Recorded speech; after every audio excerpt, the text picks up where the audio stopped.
Hey there, it's Tanker on this here. Yes, it is what you think it is. It's a new HTC M8. Well, the HTC One really is what it's called, but it's the M8, contrary to last year's M7.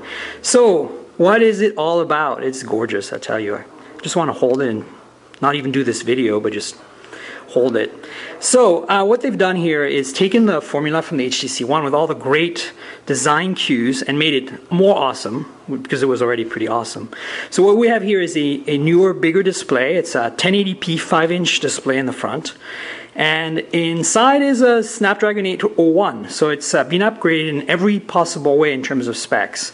It's 2 gigs of RAM, 16 or 32 gigs of built-in storage, and the big news I'll show you when I walk you around the edges is there's now a microSD card slot, so you can go up to 128 gigabytes of storage.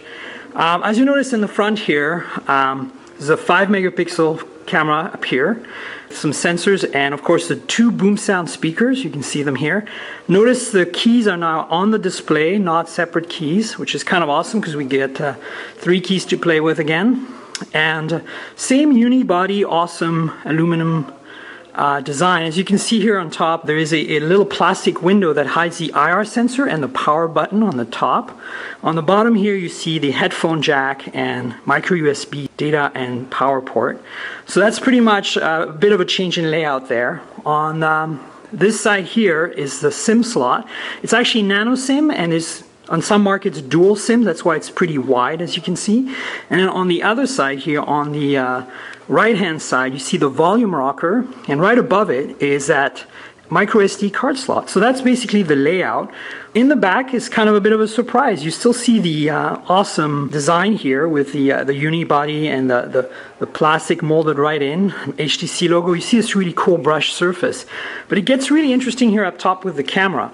And so this is an UltraPixel camera, 4 megapixel OIS, like last year, with a dual color flash, very similar to what Apple's done with the iPhone 5S. But there's a second camera up here. It's a 2 megapixel camera, and it's used for depth perception, which allows a whole bunch of new trickery to happen. So that's basically the specs. In terms of software, we're looking at Sense 6, KitKat, of course, a whole bunch of new functionality, new blink feed, new Zoe, some really cool new things the camera lets you do, and of course a completely redesigned UI in terms of graphics. Everything is new, every pixel is being touched according to HTC. But here's the big news: a lot of these updates, if you have a Sense equipped phone, will be updated through the Play Store. So you no longer have to wait for your carrier to do a software update to get all the new good stuff from HTC. So this is in a nutshell what the new HTC One, the M8, is about. It's launching today on multiple carriers, and on there's going to be a Google Play edition as well. So I'll have more about this when I review this phone, but this is a quick look here at the HTC One for 2014. So here's another thing that's cool. The M8, the new HTC One for 2014, is going to come in these cool cases that flip open. But here's the killer. If you double tap, it shows you right through the case pertinent information like the weather, how many text messages and emails you have, what time it is. It's pretty cool. Notice the double tap for waking. There you go. Cheers.